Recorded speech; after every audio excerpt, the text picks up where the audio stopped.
সকল প্রশংসা মহান আল্লাহ তাআলার জন্য। সালাতু সালাম বর্ষিত হোক নবী মুহাম্মদ সাল্লাল্লাহু আলাইহি ওয়াসাল্লাম, তার পরিবার, সাহাবী, তাবি এবং আমরা যারা অনুসরণ করি তাদের সবার উপর। রব্বি জিদনি ইলমা, রব্বি জিদনি ইলমা, রব্বি জিদনি ইলমা। আস্তাগফিরুল্লাহ, আস্তাগফিরুল্লাহ, আস্তাগফিরুল্লাহ। আল্লাহুম্মা ইন্নী আসআলুকা ইলমান নাফিআন রিজকান তাইয়্যিবান ওয়া আমালান মুতাকাব্বালান। আমাদের আজকের ক্লাস হচ্ছে মাদের প্রাথমিক ধারণা এবং এক প্রকার মাদ, যেটাকে বলা হয় মাদে আসলি। ওটা নিয়ে আমরা আজকে আলোচনা করব। আমরা তো মাখরাজ পড়তে গিয়া আমরা মাদের হরফগুলি সম্পর্কে ধারণা নিয়েছি না? বলতে পারেন মাদের হরফগুলো কি কি? আলিফ মাদ, ওয়াও মাদ। ইয়ামাত। মাশাআল্লাহ। আলিফাত ওয়াওমাত ইয়ামাত। তাহলে আজকের ক্লাসের সার সংক্ষেপটা আমাদের এই স্ক্রিনে দেওয়া আছে। হ্যাঁ, তো আমরা দেখলাম কি যে আলিফের ডানে জবর থাকবে, ইয়া সুকুনের ডানে জের থাকবে এবং ওয়া সুকুনের ডানে পেশ থাকবে না? এগুলো ওয়া আর পেশ তো দেখতে একই রকম, তাই না? খেয়াল করছেন? ওয়া এবং পেশ দেখতে একরকম না? হুম, হুম। তাহলে এটা মনে রাখা সহজ হবে। এই যে ওয়াও দেখতে যেরকম, পেশও দেখতে ওই একই রকম। কাজে আমাদের এইটা খেয়াল করে পড়তে হবে যে যে ওয়া ওয়াও সুকুন যদি হয় তার ডানে অবশ্যই পেশ থাকতে হবে। পেশ না থাকলে এটাকে মাত করা যাবে না। ঠিক তদ্রুপ ইয়া সুকুনের ডানে কি থাকতে হবে? জার থাকতে হবে। তাহলে টেপ যে থাকতে হবে। এটাকে মনে রাখার উপায় কি? এই যে ইয়াতে দুই নক্তা আছে নিচে, তাহলে নিচে আর জের হয় নিচে, এই ক্লু দিয়ে মনে রাখবেন। আর জবর, আলিফ মানেই উপরে। জবর। হ্যাঁ, তো এই জবরের বামে আলিফ অথবা আলিফের ডানে জবর থাকলে এটা মাদ হবে। অন্যথায় কিন্তু এটাকে আসলি মাদ আমরা বলতে পারবো না। ঠিক আছে? তো আর এখানে আরেকটা বিষয় নিয়ে আসছি। হরফে কোন একটা না থাকলে, অর্থাৎ জের জবর পেশ সুকুন তাসদিদ এগুলো যদি না থাকে, তাহলে ডিফল্ট এটাকে ধরতে হবে কি সুকুন আছে। দেখবেন আপনারা প্রায়ই পড়তে গেলে দেখবেন যে কোনো কোনো অক্ষরে কোনো হরকত নাই। হরকত নাই মানে কি? সুকুন আছে। ঠিক আছে, এটা ধরতে হবে। আর কোনো হরফের বাম দিকে যদি আলিফ থাকে এবং সে হরফে যদি কোনো হরকত না থাকে, তাহলে ধরতে হবে এটাতে জবর আছে। ঠিক তদ্রুপ কোনো হরফের বাম দিকে যদি ইয়ে থাকে এবং এর ডানের হরফে যদি কোনো হরকত না থাকে, তাহলে ধরতে হবে এটাতে জের আছে। তেরা। ঠিক তদ্রুপ কোনো হরফের আরে শব্দের আহ বামে যদি ওয়াও থাকে এবং ডানে যদি অন্য কোনো হরফ হরফ থাকে, তাহলে এই হরফে কোনো হরকত না থেকে ধরতে হবে এতে পেশ আছে। অর্থাৎ ও এর বামে, ইয়া এর বামে এবং আলিফের বামে সাধারণত জবর জের এবং পেশ হয়। আলিফের বামে হবে জবর, ইয়ার বামে হবে জের এবং ওয়ার বামে হবে পেশ। এটা হলো নর্মাল নিয়ম। ব্যতিক্রম আছে কিন্তু এটার সংখ্যা খুবই কম। সাধারণত আমরা এটা ধরতে পারি, যেমন নু, হি, হা। এবং এখানে থেকে আমরা সুকুনকে কয়েকটা সিম্বলে আমরা দেখতে পাই না? যেমন একটা বৃত্ত, আর একটা আপনার পেশের মতো, আর একটা হলো ও আপনার উল্টা লেস দেনের মতো, মানে খাড়া লেস দেন। জি স্যার। তো আবার দেখা যাচ্ছে যে খাড়া জবর খাড়াদের উল্টা পেশ, এইগুলো কিন্তু মাদের চিহ্ন। যেমন দেখেন এখানে দেয়া আছে যে আপনার যখন এই পেশ ও সুকুন হবে তখন উল্টা পেশ হবে, এবং জেরের পরে ইয়া সাকিন থাকলে খাড়া জের হবে। আর জবরের বা আলিফ থাকলে খাড়া জবর হবে। তাহলে কাজে এইটাও থাকলেও এক আলিফ টানতে হবে, এরকম থাকলেও এক আলিফ টানতে হবে।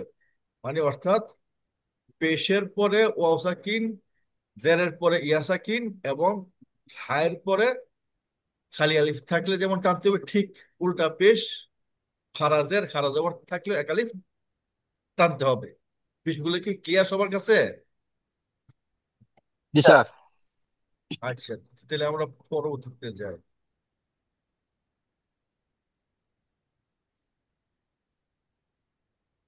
আমরা তাহলে রিভিশন গুলো একটু দিয়ে যাই না? যে আরিফ ভাই শুরু করেন 1 থেকে 6 নং মাখরাজ পর্যন্ত।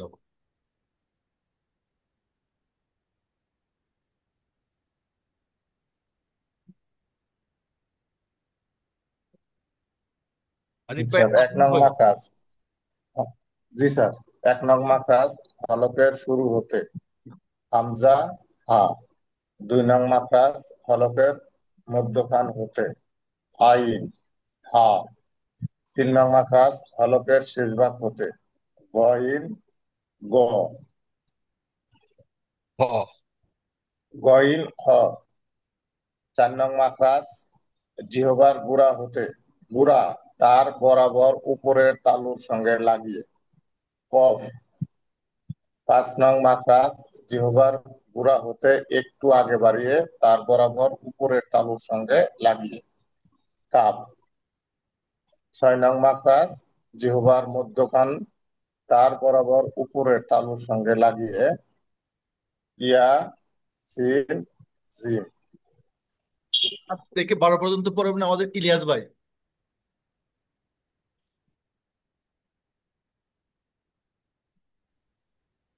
7 নং মাখরাজ জিহ্বার গোড়ার কিনারা সামনের উপরের এক পাশের দাঁতের গোড়ার সঙ্গে লাগিয়ে দদ দদ। দত, জি আলহামদুলিল্লাহ, দত। 8 নং মাখরাজ জিহ্বার আগার কিনারা সামনের উপরের এক পাশের দাঁতের গোড়ার সঙ্গে লাগিয়ে লাম লাম। লাম। 9 নং মাখরাজ জিহ্বার আগা তার বরাবর উপরের তালুর সঙ্গে লাগিয়ে নুন নুন। 10 নং মাখরাজ জিহ্বার আগার পিঠ তার বরাবর উপরের তালুর সঙ্গে লাগিয়ে র র। 11 নং মাখরাজ জিহ্বার আগা সামনের উপরের দুই দাঁতের গোড়ার সঙ্গে লাগিয়ে জিহ্বার আগা সামনের উপরের দুই দাঁতের গোড়ার সঙ্গে লাগিয়ে তা, দাল, দ। তা দাল ত তা দাল ত তা দাল ত। 12 নং মাখরাজ জিহ্বার আগা সামনের নিচের দুই দাঁতের আগার সঙ্গে লাগিয়ে জা সিন সদ মাশাআল্লাহ। জা যা, সিন সিন, সদ। সদ। তারপরে উজ্জ্বল আসেন 13 থেকে 15 পর্যন্ত।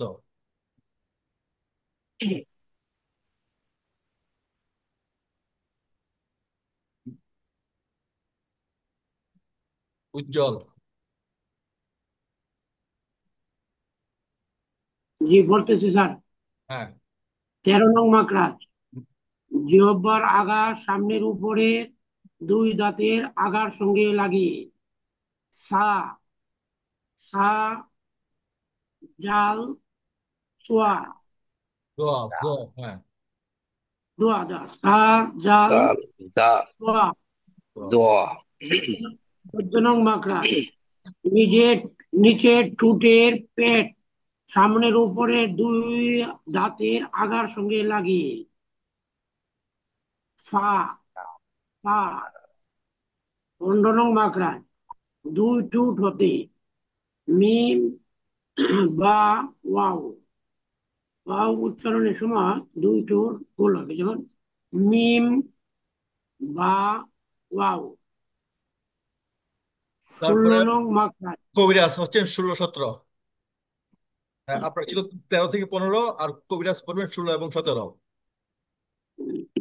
স্যার বিসমিল্লাহ রহমান রহিম। 16 নম্বর মাখরাজ। মুখের খালি জায়গা হইতে মদ্যের হরফ উচ্চারিত হয়। মদ্যের হরফ তিনটি: ওয়াও, ইয়া, অও, আলিফ, ইয়া। জবরের বাম পাশে খালি আলিফ, পেশের বাম পাশে যজমলা ওয়াও এবং জেরের বাম পাশে যজমলা ইয়া। মদ্যের হরফ এক আলিফ টেনে পড়তে হয়, যেমন বা আলিফ জবর বা, ইয়াও, ইয়াও পেশ উ। না না, বা, ওয়াও পেশ বু। বা, হ্যাঁ দেখতেছি স্যার। বা আলিফ জবর বা, বাও পেশ বু, বা ইয়া জের বি। হ্যাঁ, বা, অবশ্য বি, বু। 3 আলিফ ও 4 আলিফ মাদও আছে। হ্যাঁ, বা, বু, বু, বি, বা, বু, বি। তবে সেগুলোর নিয়ম ভিন্ন, যা আমরা মাদ্দের আলোচনার পরে দেখবো ইনশাল্লাহ। 17 নম্বর মাকরাস। নাকের নাকের বাসি হইতে গুন্নার সহিত উচ্চারিত হয়। আন্না, ইন্নাহ, আন্নাহ, আম্মাহ। মা, আমাদের ইন্নাহ, আন্নাহ, মাহফুজ আম্মাহ। বলবেন বা, সাথে জের জবর পেশ দিয়ে একবার পড়বেন, মাদ দিয়ে আরেকবার পড়বেন মাদ ছাড়া। বাবু বি, বাবু বি। হ্যাঁ, বাবুবি। বাবু বি। এটা হচ্ছে মাদ সহ। আর মাদ ছাড়া হলে কি হবে? বাবু বি। বা, বাবুবি। বি। আলোচনা করবো। আজকের পাঠ হচ্ছে মাদের প্রাথমিক ধারণা এবং মাদ্দে আসলি।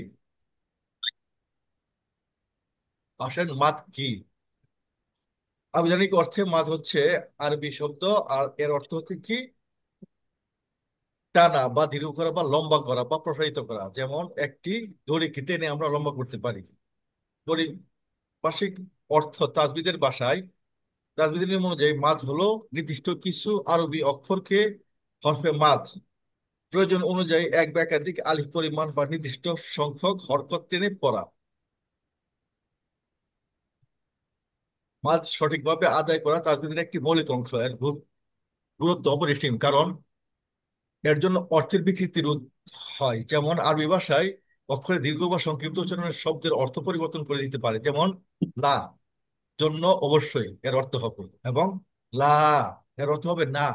মা ছাড়া পড়লে অর্থ সম্পূর্ণ পাল্টে যেতে পারে, যা কোরআনের অর্থের বা বার্তার ভুল ব্যাখ্যা করবে। শ্রুতিমধুরতা মাদ তেলাওয়াতকে আরো সুন্দর, সাবলীল ও ছন্দময় করে তোলে। এটি তেলাওয়াতকারীর কণ্ঠে এক বিশেষ সুর এনে দেয়। তাজবিদের পরিপূর্ণতা। তাজবিদ হলো কুরআন তেলাওয়াতের নিয়মাবলী। মাদ তাজবিদের একটি অবিচ্ছেদ্য অংশ। একে বাদ দিলে তাজবিদের একটি প্রতিপক্ষ নিয়ম অমান্য করা হয়। মাদের অক্ষর সমূহ হচ্ছে আলিফ, ওয়াও, ইয়ে। এবং এক শব্দে আমরা এই মাদগুলি কোথায় পাই? নু, হি, হা। আর যদি মাদ না থাকতো তাহলে আমরা কিভাবে পড়তাম? নু, হি, হা। বা, হ্যাঁ। এখন এটাকে একজন পড়েন তো, মাদ সহ এবং মাদ ছাড়া। বা, বু, হা, বি, বা, বু, বি, নু, হি, হা। বাবুবি। বাবুবি। মাদ নুহি। ছাড়া পড়েন। বাবুবি। বাবু, বাবুবি, বা বু বি, বা বি, বা বু বি, বা বু বি। হ্যাঁ, বাবুবি, বাবুবি। বাবু, বাবুবি। বাবুবি। গুড। তাহলে পার্থক্যটা আমরা বুঝলাম না? তাহলে এখন প্র্যাকটিক্যাল অ্যাপ্লাই করবো এগুলি নিয়ে।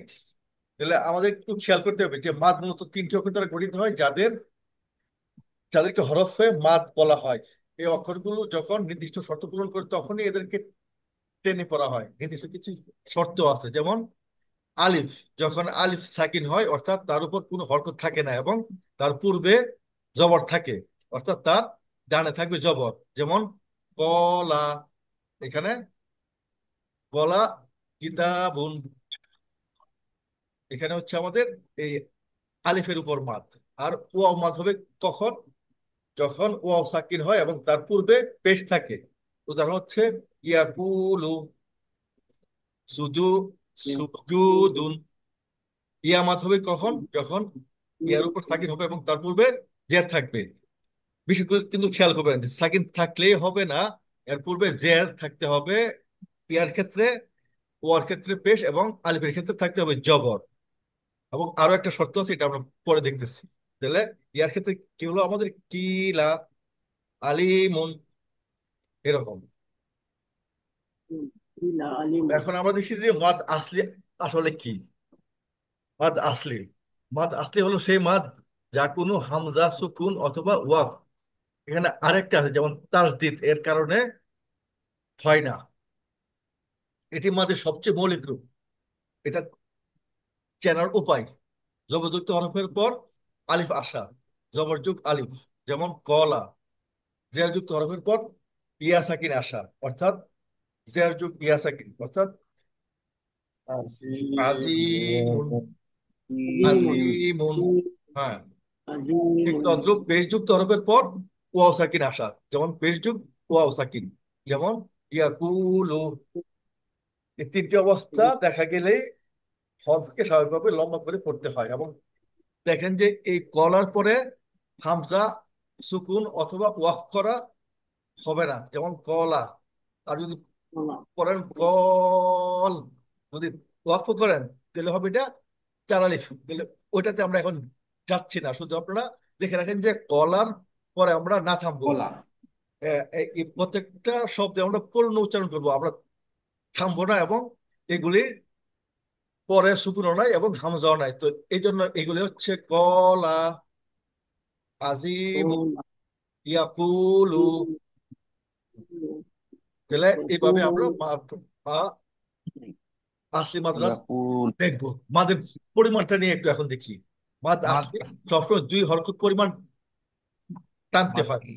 এক হরকত বলতে একটি অক্ষর উচ্চারণ করতে যে সময় লাগে তার দ্বিগুণ। এটি প্রায় এক আলিফ, অর্থাৎ দুই হরকতকে এক আলিফ বলা হয়। সূরা ফাতিহা থেকে, যেমন মালিকি, এখানে মিমের পরে মালিকিন। আলিফ আছে। আবার বিমানে। মাগরিবি, তাহলে আপনার দ এর পরে ওয়াও আছে। আর রহিমি, এরকম হায়ের পরে ইয়া আছে। এগুলো হচ্ছে আসলি মাদ। এগুলি পরে আপনার এই যে হামজা, সুকুন অথবা ওয়াকফ আমরা করতেছি না। ওয়াকফ করলে নিয়ম হবে আরেক রকম, হামজা থাকলে নিয়ম হবে আরেক রকম, সুকুন থাকলে আরেক হবে, নিয়ম হবে আরেক রকম। এগুলি আমরা আজকে দেখবো না। আজকে দেখবো শুধুমাত্র যে এগুলা সারা, হামজা, সুকুন এবং ওয়াকফ সারা যেই আসল মাদ আছে, এগুলোকে আমরা আজকে সিলেবাসে নিয়ে আসছি। তাহলে শুক্রের ভিন্ন ভিন্ন রূপ, যেমন বৃত্ত হইতে পারে, পেশের মতো হতে পারে, এবং উল্টা লেজের মতো হতে পারে।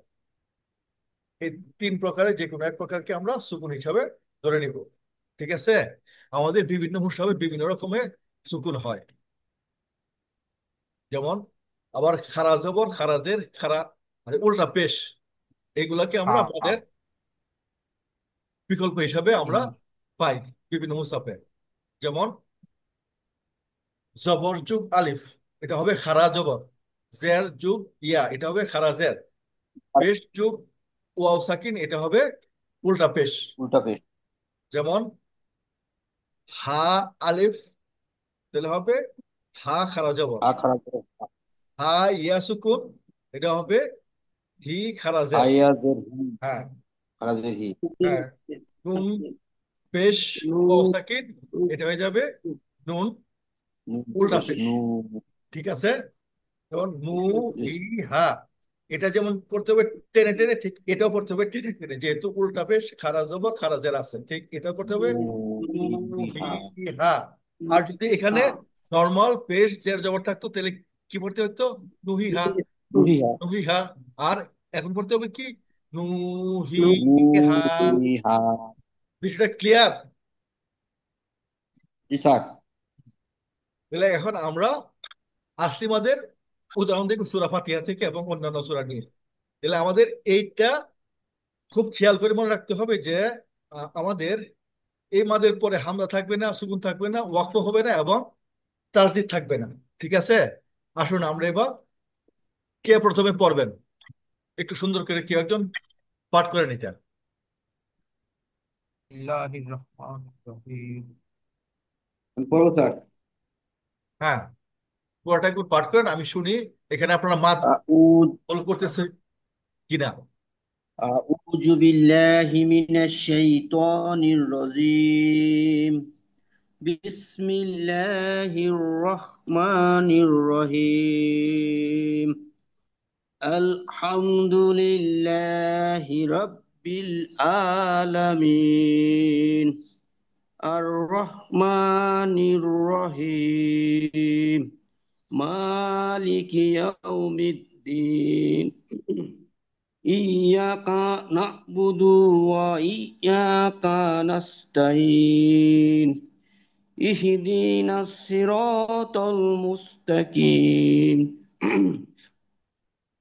صراط الذين أنعمت عليهم غير المغضوب عليهم ولا الضالين آمين আমি মাশাল্লাহ অনেকটা সুন্দর হয়েছে করা। কিছু কিছু ত্রুটি আছে, এগুলি আমরা আস্তে আস্তে সেরে নেব ইনশাল্লাহ। তো এখন বলেন যে এই যে প্রথম বাক্যে মাঝে আসলে আছে কোন কোন শব্দে? আরিফ ভাই বলেন।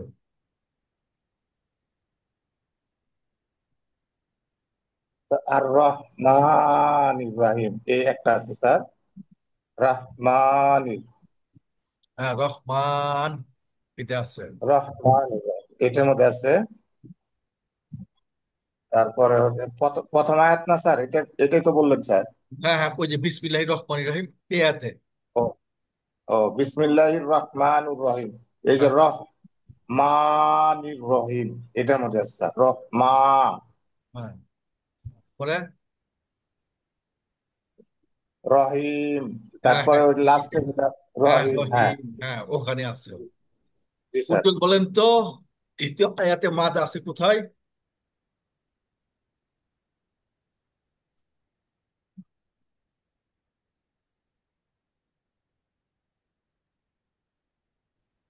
উজ্জ্বল, উজ্জ্বল না থাকলে বেলাল বলেন তো। স্যার কোনটা স্যার আলহামদুলিল্লাহ আলহামদুলিল্লাহ রব্বিল আলামিন। স্যার বিসমিল্লাহ আলহামদুলিল্লাহ রব্বিল আলামিন স্যার ওই যে এখানে আছে যে আপনার আলামিন খারাম খারা মানে জবর স্যার আপনি আলামিন আর এখানে আছে হ্যাঁ অক্ষরটা বলেন আলহামদুলিল্লাহ যে স্যার আইনের স্যার পরে আছে, আইনের পরে আছে হ্যাঁ ভাই, মাদ, জি জি আইনে আর আছে হ্যাঁ। আর হলো স্যার আর জি স্যার মিমে আছে, মিমে হ্যাঁ। এই যে মিমে মিমে আছে মিমে জেরের আছে আমিন পরে ইয়ে আছে হ্যাঁ। জি স্যার আচ্ছা, যে এখন আমাদের মাসুদ বলেন যে এই 4 নম্বর আয়াতে মালিক ইয়াউমিদ্দিন, এই বাক্যে বেসিক মাদ আছে কোথায় কোথায়, অর্থাৎ মাদে আসলি আছে কোন কোন শব্দ এবং কোন কোন অক্ষরে? মালিক, লিকি, লি, লিক, লার, রাজেদ লি, ইউ, মা, ইউ, মিদ্দিন, দা, দাজেদ দি। প্রথমে বলেন এখানে যে কোন কোন শব্দে বেসিক মাদ আছে। তো প্রথমে তো মা মা মালিক মিমের পর আলিফ যেটা স্যার এটাতেই আছে প্রথমটাই।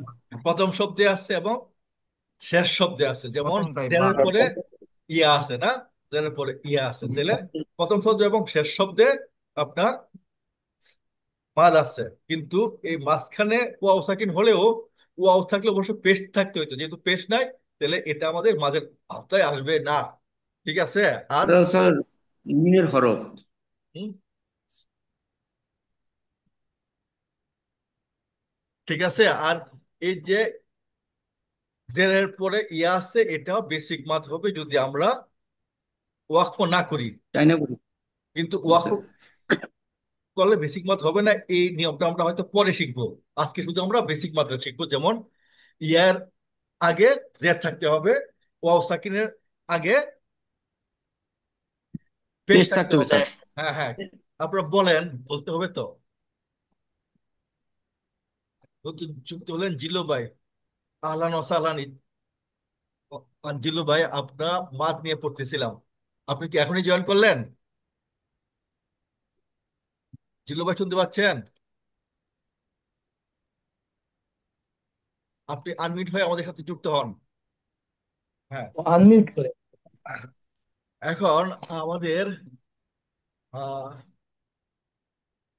ইলিয়াস ভাই বলেন 5 নম্বর যে আয়াতটা আছে, ইয়াকা না'বুদু ওয়া ইয়াকা নাস্তাঈন, এই বাক্যে কোন কোন শব্দে, প্রথমে বলেন কোন কোন শব্দে মাদ্দে আসলি আছে।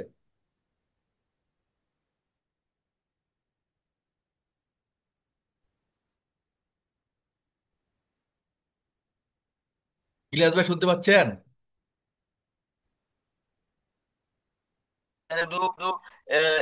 নাস্তাইন, এই যে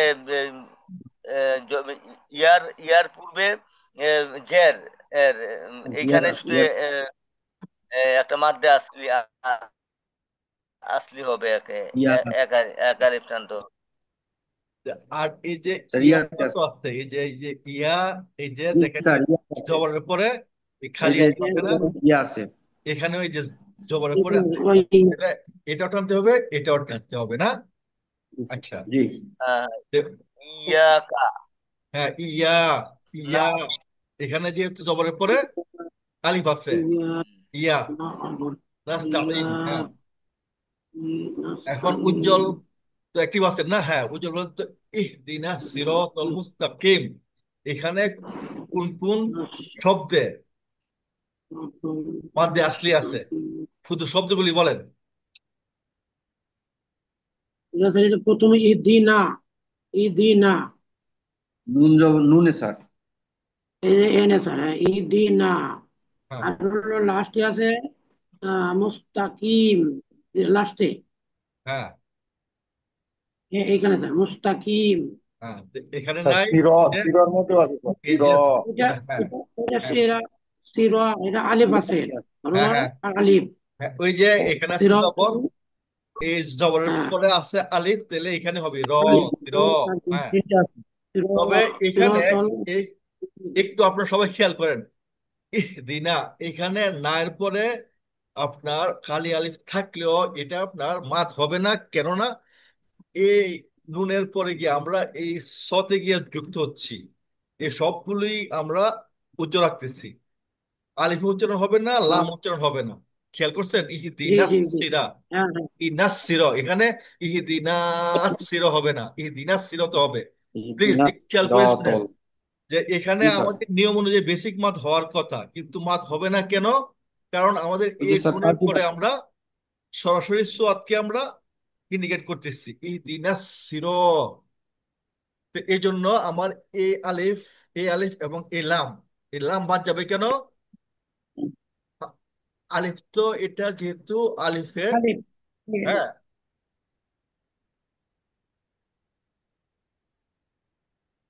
তাহলে এই লাম বাদ যাবে কেন বলতে পারেন?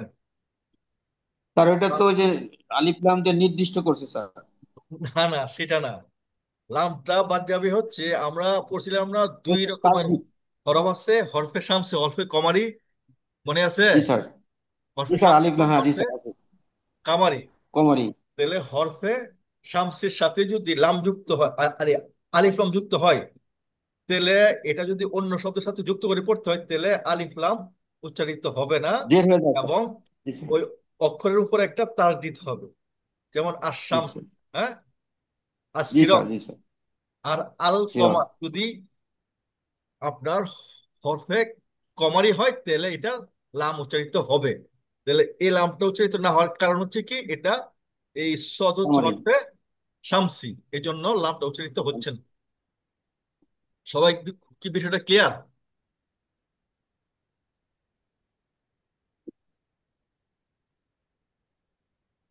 সবাই একটু রেসপন্ড করেন। আসলে হ্যাঁ, বেশি ক্লিয়ার জি ক্লিয়ার স্যার। হবে স্যার। বেশি এই- কোন বিষয়টা ক্লিয়ার হয় না একটু বলেন আমাকে। এই যে এই যে স্যার এই দিনাস, এই যে অক্ষরগুলো তো উচ্চারণ হবে না, আলিফ লাম, এইটা স্যার আরেকটু বলেন স্যার। হ্যাঁ, তাহলে এই হরফে শামসি এবং হরফে কমারি না, এই দুই প্রকারের হরফ আছে না আমাদের। জি জি। হরফে শামসির ক্ষেত্রে আপনার আলিফ লাম থাকলে যদি এটা অন্য কোনো শব্দের সাথে যুক্ত হয়, তাহলে এই হরফে শামসিতে একটা তারজিদ হবে এবং আলিফ লাম উচ্চারিত হবে না, সরাসরি পরের শব্দ থেকে এই হরফে শামসিতে একটা উচ্চারিত হবে। আর যদি হরফে কমারি হয়, হরফে শামসির উদাহরণ হচ্ছে ধরেন সদ, দত, র, শিন, সিন, এগুলো হচ্ছে হরফে শামসি। আমি নেক্সট ক্লাসে হরফে শামসি এবং হরফে কমার লিস্টটা দিয়ে দেবো, তাহলে বিষয়টা আমার জন্য ক্লিয়ার হবে। তাহলে এখন আপাতত এটা বুঝে রাখেন যে হরফে শামসি হচ্ছে সদ, এই জন্য আপনার আল উচ্চারিত, আর আলের লাম উচ্চারিত হবে না। আর এল, হামজা হলো দুই প্রকার, হামজাতুল কদ, হামজাতুল অসল। হামজাতুল কদ হচ্ছে কি, যেটার উপর একটা এই হামজা থাকবে, আর এই হামজার উপর যেহেতু কিছু নাই, তাহলে এটাকে বলতে হবে আমাদের হামজাতুল ওয়াসল।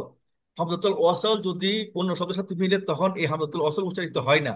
হ্যাঁ, তো এখন আপনি আপাতত এটা মনে রাখেন যে আমরা যখন পড়ি তখন কি পড়ি, ইহদিনাল সিরাত, ইহদিনাল সিরাত পড়ি, না ইহদিনাস দিনাস জি সিরাতল পড়ি, না ইহদিনাল, দিনাস ইহদিনাস দিনাস সিরাতল। হ্যাঁ, তো এটা পড়ার নিয়ম অনুযায়ী এটা আমাদের হচ্ছে, এটা হয়তো আরো কিছুদিন ক্লাস করলে আরো ক্লিয়ার হবে। তাহলে আমরা এখানেতে যেটা দেখলাম যে এই- ইহদিনাস, সিরাত ইহদিনাতে এই যে জবরের পরে আলিফ থাকলেও এই আলিফটা মাদ হবে না। কারণ কি, এই শব্দটা আবার আরেকটা শব্দের সাথে শামসি অক্ষরে গিয়ে যুক্ত করছে, এই জন্য হয় নাই। বাট এই যে সির, এই র এর পরে আলিফ থাকলে আলিফ। এটা মাদ হবে, ঠিক তদ্রুপ জের এর পরে ইয়া হওয়াতে এখানে মাদ হবে। না না তাহলে এখানে আমাদের মাদ হবে আসলে দুটোতে, দুইটা স্যার দুটোতে আমাদের মাদ হবে না। ঠিক আছে, তো আশা জি করি স্যার। সিরা আজকে ক্লিয়ার না হলেও কালে ক্রমে আমাদের এটা ক্লিয়ার হয়ে যাবে। তারপরে আসেন যে শেষ যে বাক্যটা আছে, এই বাক্যটা আমাদের জিল্লু ভাই একটু পড়বেন। জি স্যার, কোনটা কোনটা হুজুর? সিরাতাল্লাযিনা আনআমতা আলাইহিম গায়রিল মাগদুবি আলাইহিম ওয়ালাদ-দাল্লিন। এই বাক্যটাতে আপনার মাদে আসলি অর্থাৎ বেসিক মাদ কোথায় কোথায় আছে, কোন কোন শব্দে আছে, সিরতল কোন কোন শব্দে সির আছে, এটা আগে বলতে হবে, এরপরে অক্ষর বলতে হবে। সিরতল্লাযিনা আনআমতা আলাইহিম গয়রিল মাগদুবি আলাইহিম ওয়ালাদ্দল্লিন। এই আহ, বাক্যে মাদ হচ্ছে সি র, র এর পরে খালি আলিফ, সি র হ্যাঁ, ত, হ্যাঁ, সিরাতল লাজি, লাজিনা জেরের পরে ইয়া, হ্যাঁ, গুড, ভেরি গুড। সিরাতল লাজিনা আনআমতা আলাইহিম গয়রিল মাগদুবি পেশের পরে ওয়াও, না, মাগদুবি আলাইহিম, মাগদুবি আলাইহিম ওয়ালাদ্দল্লিন জেরের পরে ইয়া। এখানে আছে বেসিক, এখানে আছে দুইটা বেসিক মাদ আছে, এটা ওয়ালাদ জবরের ওয়ালাদ পরে আছে ওয়ালাদ আলিফ। হ্যাঁ, দোয়াদের পরে খালি আলিফ না, না হ্যাঁ, হ্যাঁ, হ্যাঁ, তাহলে না এখানে আছে কিন্তু দুইটা বেসিক মাদ আছে। হ্যাঁ, আমরা আজকে শুধু বেসিক মাদই পড়বো, বাকি মাদ গুলো নিয়ে আমরা পরে আলোচনা করবো, কারণ ওই একসাথে দুইটা করতে গেলে হয়তো আপনাদের মনে রাখা বা এত করা একটু কষ্ট হয়ে যাবে। তো এই জন্য আমরা শুধু এখানে লেগে বেসিক যাবে মাত স্যার কোনটা হুজুর? বেসিক মাদ পড়বো। হ্যাঁ, যে আমরা বেসিক মাদ কাকে বলবো, মাদ্দে আসলি। মাদ্দে আসলি হলো সেই মাদ যা কোনো হামজা, সুকুন বা ওয়াকফ এর কারণে হয় না। অর্থাৎ এই মাদগুলির পরে হামজা থাকবে না, সুকুন থাকবে না, ওয়াকফ হবে না, অথবা তাসদিদ থাকবে না। ঠিক আছে, এই যেমন জি। কলা আজিমুন, ইয়াকুলু, এইগুলোতে আমরা ওয়াকফ করব না, এবং এরপরে হামজাও নাই, সুকুনও নাই, ওয়াকফ তো করেই নাই, এবং তাসদিদও নাই। এই জন্য এগুলি হচ্ছে বেসিক মাদের বেসিক উদাহরণ, বেসিক মাদের বেসিক উদাহরণ, অর্থাৎ মাদে আসলি। কলা, এই শেষ বাক্যে মাদ আছে হচ্ছে প্রথম শব্দে, দ্বিতীয় শব্দে। সিরতে আছে, আল্লাহ জিনাতে আছে, আনামতে নাই, আলাহিমে নাই। ইয়া সুকুন থাকলেও তার কি মানে ডানে জবর জের নাই, গয়রি। না, এখানে লিন ইয়া সুকুন গইন থাকলেও এখানে জের নাই, না স্যার হবে না। মাকদুমতে আছে, যেমন ওয়াওয়ের হওয়ার পর পূর্বে পেশ আছে, অপেশ। জি এটা স্যার। এটা হবে না। পরে এবং এখানেও নাই। আবার এখানে ওই লাতে একটা আছে, ও লা। হ্যাঁ, আর ওলা যেহেতু লাম আলিফ লা গিয়া ধরতে লাগবে, এই জন্য এই এটা হবে না। এটা হবে পাঠটা না। আমাদের হবে না। তাহলে এখানে আর হবে দলিন আমাদের দলিন। এখানে একটু বেশি লাস্টে মাত্রা হবে আছে। স্যার। হ্যাঁ, আচ্ছা। তো এটা এখানে হচ্ছে আমরা এখানে বেসিক একটা নাম মাদের জন্য। হ্যাঁ, বলেন। এখানে তো একটা একটা আছে দলিন ওই জেরের পরে ইয়া জেরের পরে হ্যাঁ হ্যাঁ। ইয়া আছে, জবরের পরেও তো আলিফ আছে না, এই যে। কিন্তু এটা তো লামকে ধরছে। না, আমি বলতেছি তা- যে এটা এটা আছে, কিন্তু এটা নিয়মটা তো আজকে আর করতেছি না, বাট এরকম ও থাকলে আচ্ছা। আমাদের বেসিক মাদ হয়। এটাই আমাদের আজকের পাঠ, বুঝছেন? যে আপনাদের বের করা যে কোথায় কোথায় বেসিক মাদ আছে, কিন্তু আসল পড়তে হলে তো এখানে প্রথমে টানতে হবে 3 আলিফ, পরে টানতে হবে 4 আলিফ, বুঝছেন? এটা তো আমরা আজকে পড়তেছি না, কিন্তু শুধু এই চিহ্নটা আছে কিনা এটা আপনারা দেখবেন। কেন হবে না এটা আমরা পরে পড়বো। এই যেমন এটা তো আমি আলোচনা করলাম যে এখানে মাদ আছে, কিন্তু এই মাদটা এখানে উচ্চারিত হবে না, ঠিক। এখানেও কিন্তু মাদ আছে, কিন্তু এটা উচ্চারিত হবে না। খেয়াল করে দেখেন, যেগুলি মাদ উচ্চারিত হবে এগুলির কারণ হচ্ছে এরকম খয়েরি। আর যেগুলি মাদের মতো কিন্তু মাদ ও, হবে না, এগুলি কিন্তু অন্য রঙের আছে। প্লিজ একটু খেয়াল করে দেখেন, ও, যেগুলি মাদ হবে সেগুলিতে আমাদের খয়েরি কালার, আর যেগুলি মাদের মতো দেখতে কিন্তু মাদ হবে না এগুলি আমাদের অন্য কালার দেওয়া আছে। একটু খেয়াল করেন। আলাই। এতক্ষণ আমরা যা পড়লাম, একটু সবাই খেয়াল করেন যে এই প্রথম বাক্যে দুটো মাদ আছে, যেমন এখানে আছে খাড়া জবর, তাহলে এটা চোখ বন্ধ করে মাদ হবে মা, ঠিক। এখানে আছে জেরের জেরের পরে পরে ইয়া। ইয়া, এটা বেশিক মাদ। হুম, ঠিক। পরের আয়াতে আমাদের মাদ আছে শুধু এক অক্ষরে। আ হ্যাঁ। আ হুম। আর আই আ আর এটা আমরা পরে পড়বো, আজকে এটা পড়বো না যে আল্লাহ থেকে কেন মাদ নাই। আল্লাহ থেকে কিন্তু মাদ থাকে, হ্যাঁ, কিন্তু এখানে মাদ নাই। এটা আমরা পরে পড়বো। একসাথে পড়তে গেলে আমরা গুলায় ফেলবো। কাজে আমরা শুধু আজকে বেসিক মাদরা দেখবো। যেমন বেসিক মাদের নিয়মটা কি, যে এই মাদের পরে হামজা, সুকুন, ওয়াক বা তাসদিদ থাকবে না। এই চারটা বিষয় না ঘটলে এটা হবে কিভাবে, যে জবরের পরে খালি আলিফ, জেরের পরে সুকুনযুক্ত ইয়া, পেশের পরে সুকুনযুক্ত তখন ওয়াও। যুক্ত তাহলে এই তিনটা আমাদের একেবারে কণ্ঠস্থ হয়ে যাক, যে জবরের পরে খালি আলিফ, জেরের এর পরে পরে সুকুনযুক্ত ইয়া, ইয়া। পেশের পরে পেশের পরে সুকুনযুক্ত ও ওয়াও। তো এটা মনে রাখার কি ক্লু ক্লু দিছিলাম? ইয়া হবে জেরের সাথে। এটা মনে রাখার উপায় কি, যে ইয়াতে নক্তা আছে নিচে, কাজে জের হয় নিচে, তাহলে এটা হবে ইয়ার সাথে জের। আবার জের। ওয়াওটা দেখতে পেশের মতো, তাহলে ওয়াওর সাথে আর পেশের একটা মিল আছে, এই জন্য পেশের পরে হবে এটা এটা হবে। হবে ওয়াও, ও। পেশের পরে ওয়াও, জেরের পরে ইয়া, জেরের যেহেতু নিচে ইয়ার নক্তাও নিচে, এভাবে আমরা মনে রাখবো। আর জি আচ্ছা। স্যার। জবরটা উপরে থাকে, আর উপরটা একটা আলিফের মতো হইতে পারে। এই হলো আমাদের ক্লু মনে রাখার জন্য। তাহলে আমাদের জবরের পরে খালি আলিফ, আলিফ। জেরের পরে ইয়া, এর পরে এবং ইয়া, ও এর পরে পেশ।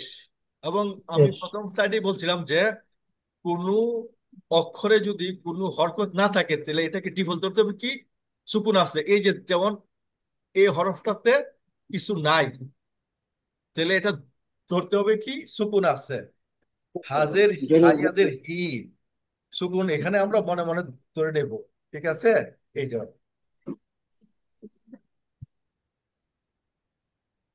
যেমন এই দেখেন আলামিন, এখানে আসছে জবরের পরে খালি আলিফ, ঠিক। এটা আবার এই ফর্মেও থাকতে পারে। একটু সবাই খেয়াল করেন, এখানে হচ্ছে আইনের পরে জবর এবং খালি আলিফ, আর এখানে হচ্ছে আইনের উপর খাড়া জবর। দুইটারই মাদের ক্ষেত্রে একই নিয়ম। তো যে আপনার এক আলিফ টানতে হবে, যেমন আল আলামিন, এখানে আল আলামিন, বোঝা যাচ্ছে? জি স্যার। এটা আর এটার একই ফর্ম।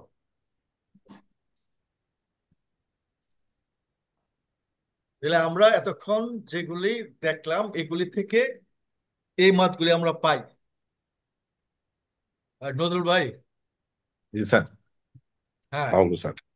ওয়ালাইকুম সালাম রহমতুল্লাহ। এই মাদের বিষয়গুলো কি ক্লিয়ার? স্যার আমি হ্যাঁ শুনতেছি স্যার, আমি একটু পরে জয়েন করছি তো। হ্যাঁ, তো যারা পরে জয়েন করছেন ওরা যদি ভিডিওটা দেখে নেন, তাহলে আশা করি এই যে উদাহরণ নিয়ে আলোচনা করতেছি এগুলি আপনাদের জন্য সহজ হয়ে যাবে। আর তারপরে যদি না বুঝেন, নেক্সট ক্লাসে আমরা একটু রিভিউ দেবো ইনশাল্লাহ। তা এটা এখানে আপনি আজকে। ওই একটু আগে যে উদাহরণটা বুঝাইছেন স্যার, হ্যাঁ। ইহদিনাস সিরাতাল মুস্তাকিম, হুম। এখানে ওই আহ ইহদিনাস নুন গিয়া যখন সয়দের সাথে পড়ছে, এখানে আলিফ এবং লাম বাদ দিয়ে একই রকম ভাবে তো স্যার লাস্টের যে শব্দরা অলাদ দলিন, ওইখানে তো আলিফ এবং লাম বাদ দিয়ে গিয়ে বসছে, তাই না স্যার?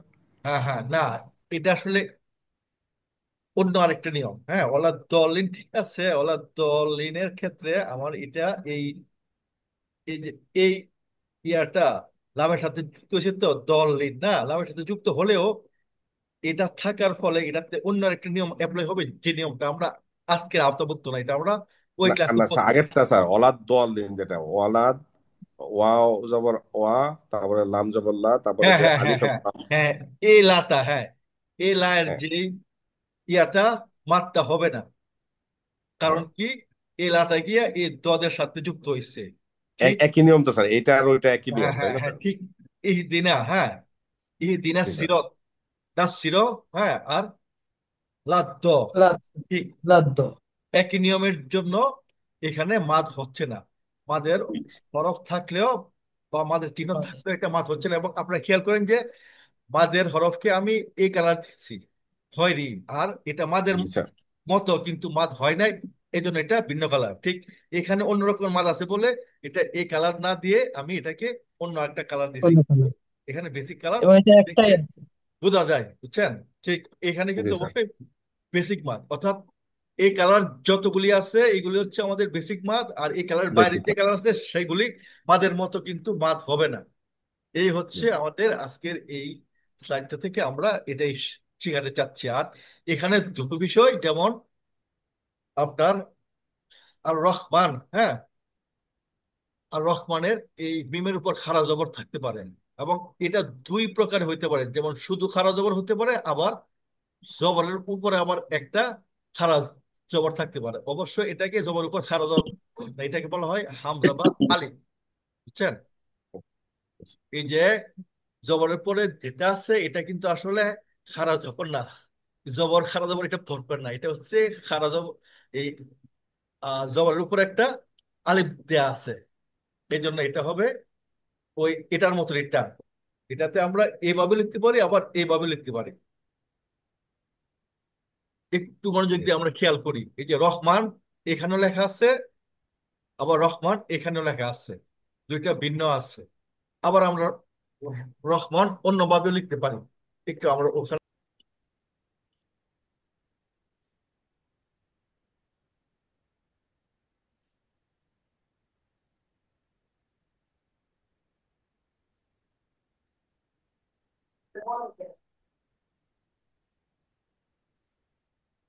খেয়াল করছেন, এই যে এই যে এটা আর রহমান। অথবা এটা অথবা এটা কিন্তু একই জিনিস। এই যে মিমের পরে আলিফ। আলিফ, আর এটা হচ্ছে মিমের উপর খাড়া খাড়া জবর। জবর। আবার এটাতে আছে মিমের উপর জবর, মিমের জবরের উপরে উপর আবার জবর। আলিফ। এটা কি আপনার খাড়া জবর পড়বেন না, এটা পড়বেন হচ্ছে আলিফ।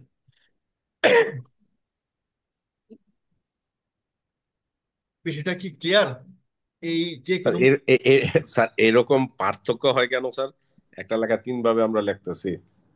এটা আসলে এই তিন ভাবে লেখা যায়, কেন পার্থক্য হয় কেন এটা, তো ওই যে আপনার এ প্লাস বি হোল স্কোয়ারে যদি বলা হয় যে কেন a square plus two b plus b square হবে, এটা তো ওই কিছু নিয়ম আছে ওইটা, কিন্তু এটা তো আমাদেরকে চোখ বন্ধ করে মুখস্থ করতে হবে। তো আপনাদেরকে এটাও মনে রাখতে হবে। যেমন এই জবরের পরে খালি আলিফ মানে কি খাড়া জবর দিয়ে পরিবর্তন হইতে পারে, আবার জবরের পরে এই আলিফটা এখানে দিয়া উপরে দেয়া যায়। এই তিনটা ফর্মে এটাকে আমরা বিভিন্ন মুসাবে দেখি, বুঝছেন? এই এক এক ধরনের ফন্টে এক এক রকমের শব্দ আমরা দেখবো। যে এই ভিন্নতাগুলি যে যেন আমাদেরকে কনফিউজ না করে, এই জন্য আমি তিনটা বিষয় এখানে নিয়ে আসলাম। ঠিক আছে? বুঝতে পারছি। আর কিছুই না। জি স্যার। যে আমরা পড়তে গেলে দেখা যাচ্ছে এক এক মসজিদে এক এক রকমের মুসাফা আমরা ব্যবহার করি।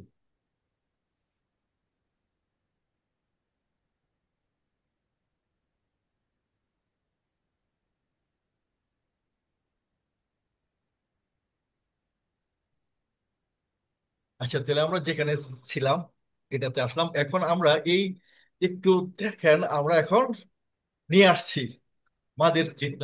এখন একটু এখন তো পড়তে পারেন কিনা? বিসমিল্লাহ বিসমিল্লাহির রহমানির রহিম। আলহামদুলিল্লাহ রাব্বিল আলামিন। স্যার এখানে মিম এবং ইয়া, মিম জের ইয়া, এখানে মিম একটা টান হওয়ার কথা না স্যার? এখানে হ্যাঁ, হ্যাঁ, কালারটা চেঞ্জ। এখানে হবে আপনার না, এটা তো বেসিক মার্ক না। এই জন্য এখানে কাজটা আমি খাই, এটা হচ্ছে আপনার অন্য একটা মার্ক। এখানে চার আলিফ কাট হবে, আপনি তো এখানে অবশ্যই থেমে যাবেন না। আলামিন আর আলামিনা, যদি মিনা পড়েন তাহলে এখানে হবে এক আলিফ, আর যদি আলামিন এখানে হবে চার আলিফ।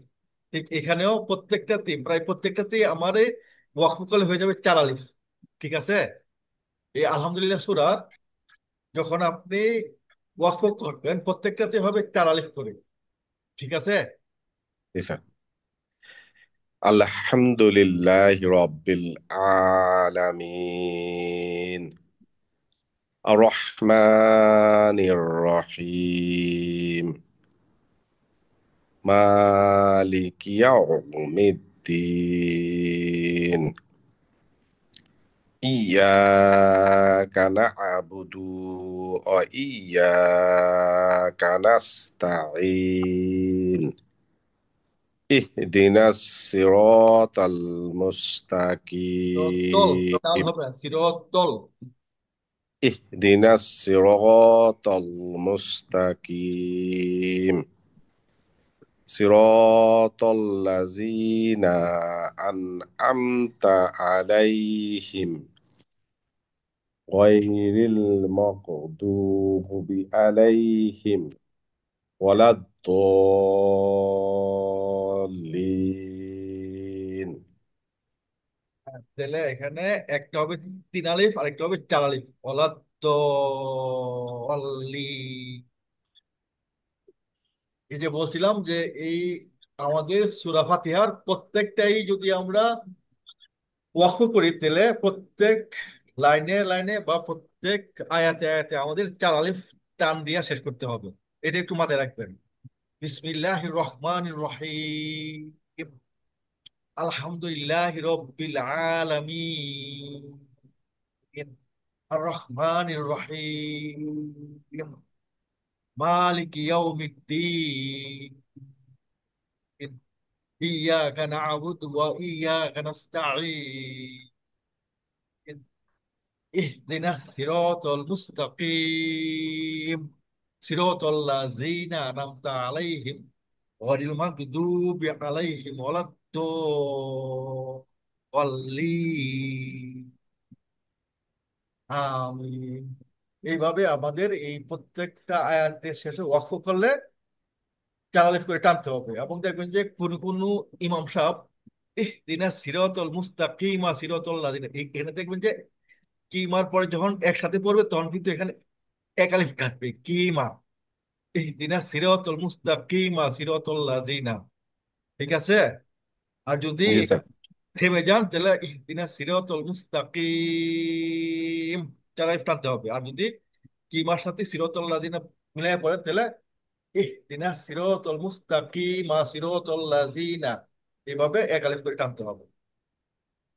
তাহলে মানে আসুন আমরা, দুইটা লাইন একসাথে বললে, দুইটা লাইন একসাথে বললে।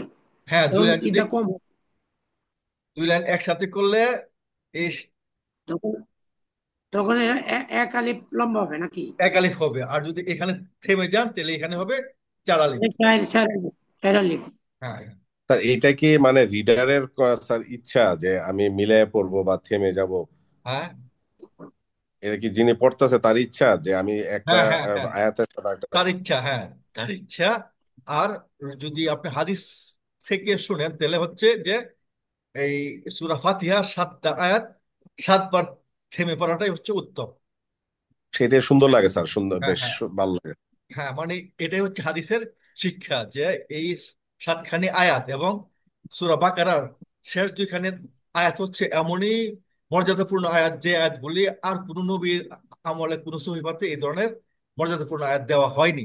তো এই জন্য এই আয়াতগুলি গুরুত্ব অনেক অনেক বেশি, এবং এটা কেবল হয় সূরাতুল শিফা, অর্থাৎ এই সূরা পড়ে এক সাহাবী সাপের বিষ নামায় ফেলছিলেন। হয়তো আমরা এটা হাদিস থেকে জানি, কেউ জানেন কিনা আমি জানি না। এই মর্মে হাদিস আছে, এবং এই সূরা পাঠ করে আপনি আপনার যে কোনো অসুস্থতার জন্য পানি পরে খাওয়াইতে পারেন, নিজে ফু দিতে পারেন, অনেক কিছুই এটা দ্বারা হয়। আমরা যদি রুকায়ের কোনো ক্লাস আপনারা করতে চান তাহলে হয়তো ওই ক্লাসে আমরা বিস্তারিত বলবো যে এই সূরা ফাতিহা দিয়া এবং অন্যান্য সূরা দিয়ে আমরা কিভাবে রুকায়া করতে পারি। তো এখন এটা আপাতত রাখেন যে এই সূরার মর্যাদা খুবই বেশি, এবং এটা 7টা আয়াত 7 বার ওয়াক্ফ করে করে পড়াটা হচ্ছে সবচেয়ে উত্তম। আচ্ছা, তো এখন আমরা জিলু ভাই কি এখন পড়তে পারবেন? জি হুজুর। বিসমিল্লাহির রহমানির রহিম। আলহামদুলিল্লাহি রাব্বিল আলামিন। আর রহমানির রহিম। মালিকি ইয়াউমিদ্দিন।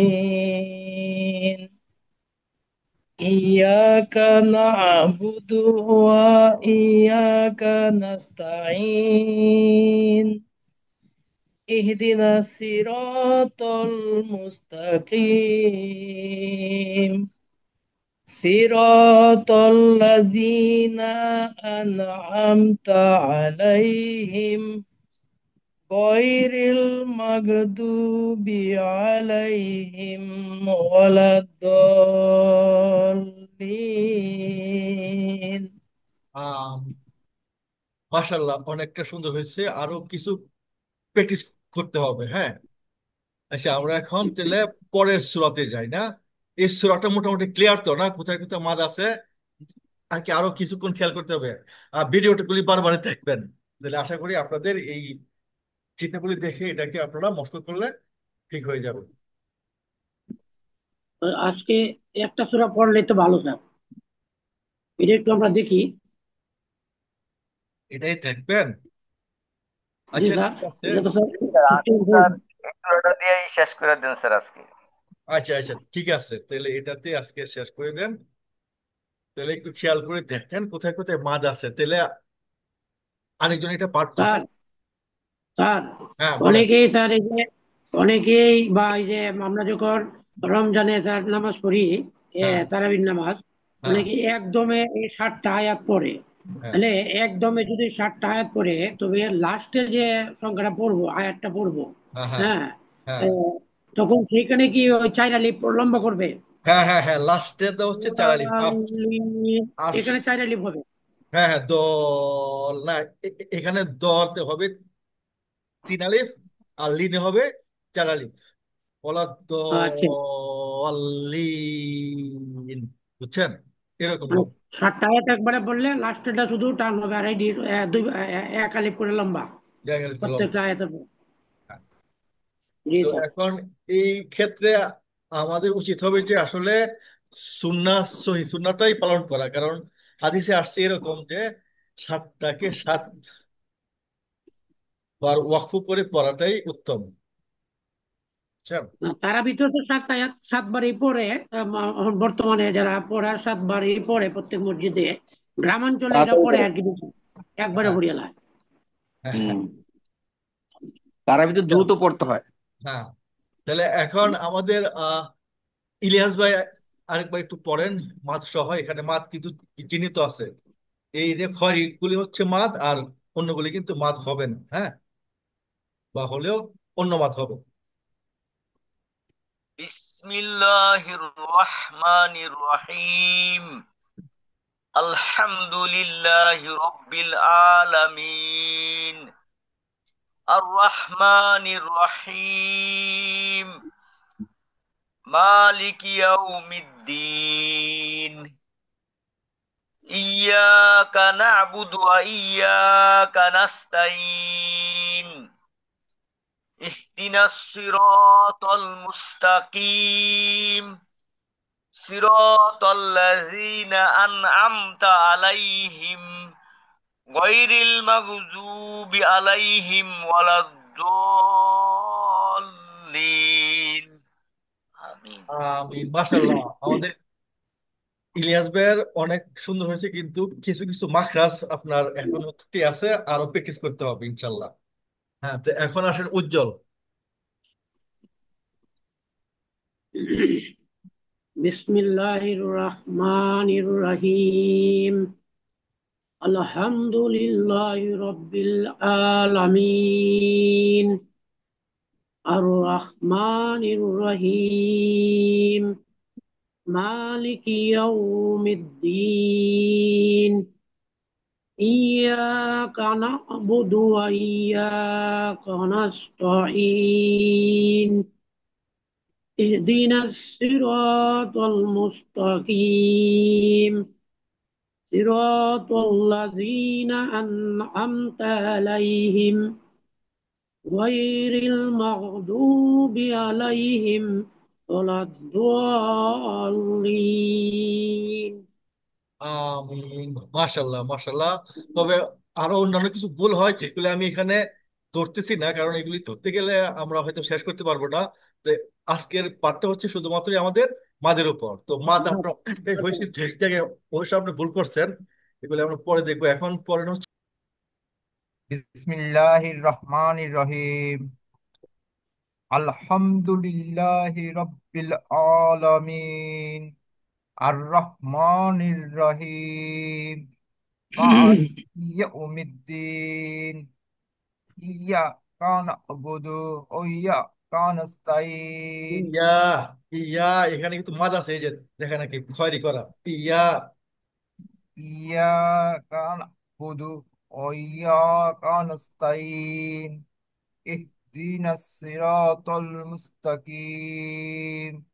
সিরাতাল লাযীনা আন'আমতা আলাইহিম গায়রিল মাগদুবি আলাইহিম ওয়ালাদ-দাল্লিন। আমিন।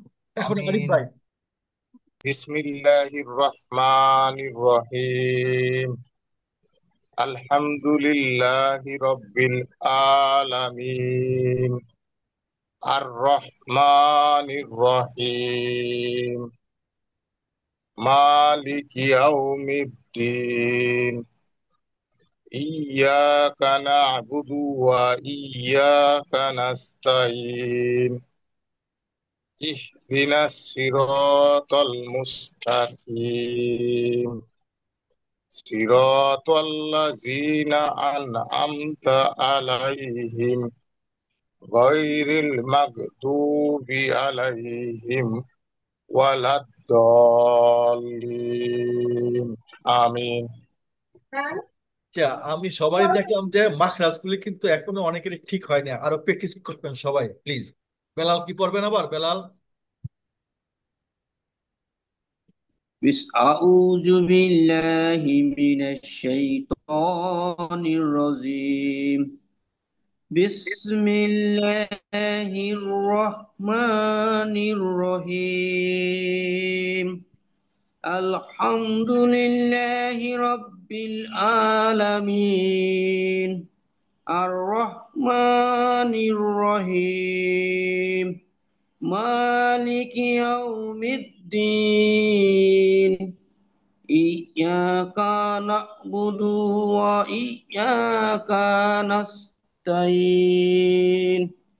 اهدنا الصراط المستقيم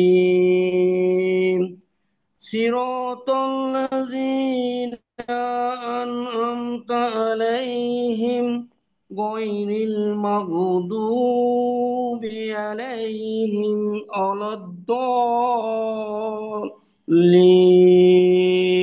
آمين আমিন। আচ্ছা, আর কেউ তো বাকি নাই না? আমরা তো সবাই ছোটটা পাঠ করলাম আজকে, না? সুরে পড়ছে। হ্যাঁ, হ্যাঁ। আর কেউ বাকি আছেন? স্যার কারি সাহেবের সুরে পড়ছে আর কি, কারির সুরে। কারি সুরে? কারির সুরে পড়ছে কবিরাজে স্যার, হ্যাঁ, হ্যাঁ। কারি সাহেবের সুরে তো পড়ছে। আমি আপনাদেরকে অনুরোধ الحمد করবো, আপনারা لله رب নিজেরা রেকর্ড করে العالمين একবার শুনবেন প্লিজ। তাহলে আপনারা নিজেরাও ধরতে পারবেন যে কোথায় কোথায় আপনাদের ভুলটা হচ্ছে। এবং আপনারা কিন্তু গত ক্লাসের হোমওয়ার্ক অনেকেই দেন নাই। আর নেক্সট الرحمن ক্লাসের হোমওয়ার্ক হচ্ছে সূরা ফিল, অর্থাৎ আলাম তারা কাইফা ফাইল, এই সূরা, তারপরে কুরাইশ এবং মাউন, এই তিনটা সূরাতে আমি কিরকম করছি এরকম করে আপনারা হয়তো পারবেন না, শুধুমাত্র ওই শব্দগুলো লিখবেন যেসব শব্দে এরকম মাদ আসলে আছে। বাংলাতে লেখেন, অসুবিধা নাই, লিখে আমাকে পাঠাবেন। এবং অনেকেই গত ক্লাসে হোমওয়ার্ক গুলি কিন্তু দেন নাই। আর এই 1-1.5 ঘন্টায় কিন্তু আপনাদের এই শুদ্ধ করা যে যুগ যুগ ধরে ভুল পড়ে আসা গুলো কিন্তু সহজে আপনাদের এই গলা থেকে মুখ থেকে এটা দূরে সরবে না। এটার জন্য অনেক শ্রম এবং কষ্ট প্রয়োজন। আপনারা এটা করবেন এবং এই করার পদ্ধতিগুলো কিন্তু আমি বারবার বলতেছি যে আপনি নিজেরাই মোবাইলে রেকর্ড করবেন, দেখে দেখে পড়ে, এরপর আবার নিজে শুনবেন, আবার পড়বেন, যেখানে ভুল হচ্ছে এগুলি শুদ্ধ করে করে আপনারা চেষ্টা করে যখন দেখবেন যে অনেকটা কাছাকাছি আসছে, ওই রেকর্ডটা আমাদের কাছে পাঠিয়ে দিতে পারেন। আমি বুঝাতে পারলাম আপনাদের হোমওয়ার্ক গুলি কি? জি স্যার। আচ্ছা, তাহলে আমরা শেষ করতে পারি, হ্যাঁ? সুবহানাল্লাহি ওয়া বিহামদিহি, সুবহানাকাল্লাহুম্মা ওয়া বিহামদিকা, আশহাদু আল্লা ইলাহা ইল্লা আনতা, আস্তাগফিরুকা ওয়া আতুবু ইলাইক। আসসালামু আলাইকুম ওয়া রাহমাতুল্লাহি ওয়া বারাকাতুহু।